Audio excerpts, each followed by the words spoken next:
Good afternoon, everybody, and welcome back to RobMotive JT. I did a video recently talking about the reported negatives of the Jeep Gladiator, so it's only fair that we do a video on the benefits of the 2025 Jeep Gladiator, the positives, the things that I guess we like about this particular truck. It says here, and I've done kind of a search across the web, kind of combining what folks are saying as what the benefits of the truck are. It says the 2025 Jeep Gladiator benefits from its exceptional off-road capability. Hard to argue that. I think that's definitely true. It's the best, or for sure one of the best. Robust performance with the standard 3.6 V6 engine.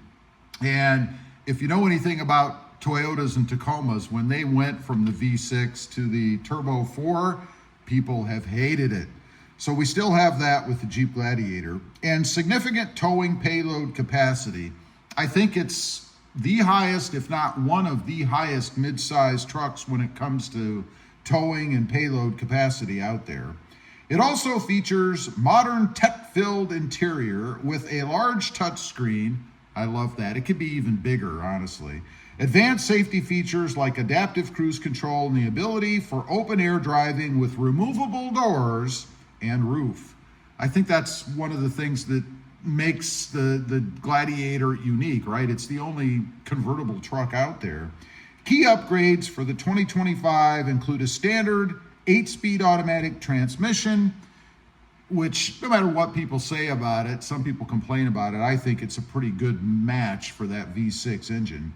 And standard power windows and locks on the base sport trim, which it should have in my opinion. So let's dig into it. Performance and capability. Standard 3.6 liter Pentastar V6 engine. It has 285 horses and 260 pound-feet of torque.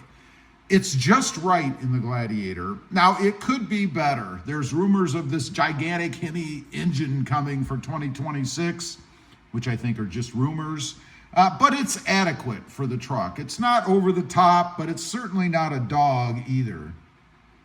High towing and payload capacity, as we mentioned. It says it can tow up to 7,700 pounds with the towing package and has a payload capacity of 1,725 pounds. Now, I don't know if I'd be comfortable towing 7,700 pounds with a Jeep Gladiator. You know, it'd be kind of like having this big giant weight on the rear and the front part that's pulling it, the truck. You know, it just doesn't sound right to me, but nonetheless, it is certainly capable. Off-road prowess. Comes with four-wheel drive standard, as all Jeeps do. There was a time, and I don't know if you can still get them this way or not. I don't think so, but you could get a two-wheel drive Jeep, like a Wrangler. You've never been able to get a two-wheel drive Gladiator that I'm aware of. Let's see, and offers additional off-road technology like standard park view rear backup camera and available off-road plus mode and an available trail cam off-road, an off-road camera. That would be handy, I would think. If you're a big-time off-roader and you're going around a lot of obstacles and things, you'd want to know if you're going to run into them, wouldn't you? Water fording. This is interesting to me. I actually had to look up the exact definition of water fording, which we'll get to in a minute. But it says, can ford, not the truck, up to 30 inches of water. So what does that mean? Well, it means that you can take the Jeep Gladiator through water, like a river or whatever, as high as right about the top of this 20-inch tire. So water would be up here, which is interesting to me because that would put it above the door, or at least where the door starts, and I would be concerned about getting water inside. But nonetheless, you can do it with the Jeep Gladiator. And for the exact description of it, only again because I had to look this up to know exactly what it meant, water fording is the act of a vehicle crossing a body of water such as a river or flooded area by driving through it rather than using a bridge or a boat. It refers to a vehicle's ability to safely traverse water without taking it into the engine or other critical components. That doesn't mean it can't come in the doors, right? The fording depth is the maximum water depth a specific vehicle can safely pass through, measured from the tires to the air intake. There you go. There's the formal definition in case you're like me and you didn't exactly know what that meant. Standard 8-speed automatic transmission. The manual transmission for the Jeep Gladiator has been discontinued, and I believe that means the only manual transmission you can get in a new truck now is the Toyota Tacoma, and I don't look for that to last very much longer. Unfortunately, and I like manuals. I learned how to drive on a manual. But unfortunately, they're going to go away. It's just because so few people are interested in them now. And that makes the 8-speed automatic the standard transmission across all trims of the Jeep Gladiator.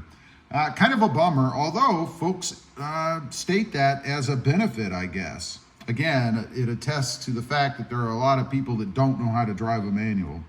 Spacious and rugged interior. Offers the best-in-class rear leg room and roomy cabin that seats 5. It's adequate. It's better than the Toyota Tacoma, I'll say that. It's adequate. Would I want to take a multi-hour long-distance trip sitting in the back seat? No, and not really because of leg room, but because of angle. The way the seat is angled, it's too straight up and down. It's not comfortable, and you can't recline it, of course. Large standard touchscreen, features a 12.3-inch touchscreen and Uconnect 5 system. I like the screen, I love tech, so bring it on, the bigger the better. Advanced tech includes numerous USB ports, up to 7, and available features like a heated steering wheel and seats. Kind of depends on where you live. Where I'm at here in deep South Texas, a heated steering wheel and heated seats are absolutely not necessary, even though I know you still get them. I don't even know why they offer them here, but they do. Connectivity and remote access. The Jeep Connect app allows you to remotely start the engine, lock the doors, and turn on the lights. Fairly standard thing across models now. I don't know that this is necessarily a benefit of the Jeep Gladiator, just something that seems to be expected now. Waterproof features includes a waterproof push-button start. I did not know that myself. And some models have waterproof infotainment systems. I don't know why you would ever need the water. Well, I guess I do. If you have the top off and it starts pouring down rain, you don't want to get everything wet. So I guess I would question this one. Why isn't everything inside the cab of the Jeep Gladiator, because the top comes off, waterproof? It shouldn't be on some models for the infotainment screen, for example. Safety and convenience. Advanced safety features include standard safety features like park view, rear backup, and available features such as adaptive cruise control, blind spot monitoring, and forward collision warning and active braking. Many features. Not a big fan of most of those myself, but I guess anything that'll stop you from ruining the truck or getting into an accident, probably not a bad idea.